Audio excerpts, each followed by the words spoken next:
নমস্কার, আপনারা দেখছেন নিউজ লাইভ। হাতির হানায় মৃত এক, জঙ্গল ছেড়ে বন্য পশুরা খাদ্যের সন্ধানে লোকালয়ে আসার কারণ কি? এই মৃত্যুর দায় নেবে কে? গ্রামের কৃষি সম্প্রদায়ের মানুষের জীবনের মূল্য নেই বললেই চলে। দরিদ্র কৃষক থেকে শুরু করে দিন মজদুররা গ্রামে বসবাস করে। ভোরের আলো দেখা মাত্রই শুরু হয়ে যায় তাদের জীবন সংগ্রাম।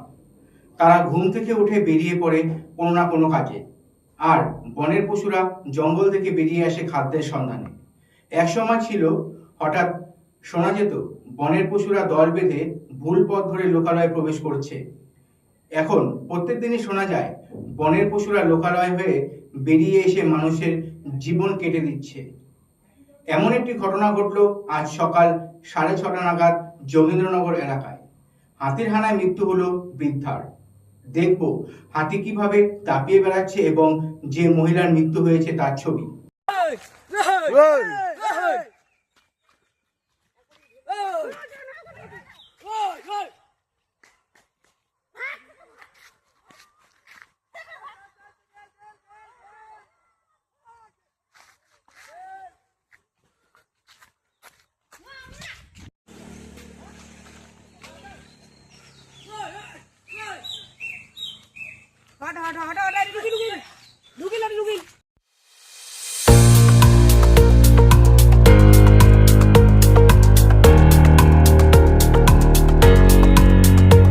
সরকার রোজগার চাই, দেশের সম্পদ এবং প্রাকৃতিক সম্পদ রক্ষা করার কোনো সঠিক উদ্যোগ নেই।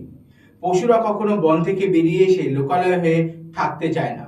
ওষুধে লোকালয়ে আসতে বাধ্য করানো হচ্ছে, কারণ প্রত্যেক বছর প্ল্যান্টেশনের নাম করে যেভাবে বৃক্ষ নিধন করা হচ্ছে, তা হয়তো সরকার উদ্যোগ নিলেও 30 বছরে সেই ঘাটতি পূর্ণ করতে পারবে না। বাইরে থেকে যতটুকু বন দেখা যায়, ভিতরে পরিষ্কার ময়দান রয়েছে। রিজার্ভ ফরেস্টের গাছকে ধ্বংস করা হয়েছে প্ল্যান্টেশনের নাম করে। বনে পশুদের খাদ্যের অভাবের ফলে সাধারণ মানুষ পশুর হাতে মৃত্যুবরণ করছে। এবারও দেখা গেল বিভিন্ন জায়গায় প্ল্যান্টেশন হচ্ছে, গাছ কাটা হচ্ছে। যে এক দুটো গাছ আছে তা হয়তো অল্প কিছুদিনের মধ্যে ধ্বংস হয়ে যাবে। ফরেস্টের ভেতর আগাছা ছাড়া আর কোনো গাছ থাকবে না বললেই বলা যেতেই পারে। প্রত্যেক বছর কিভাবে প্ল্যান্টেশন করা হচ্ছে কোনো অনুমতির ভিত্তিতে, সেই অনুমতিপত্র প্রকাশ্যে আনবে কি সরকার?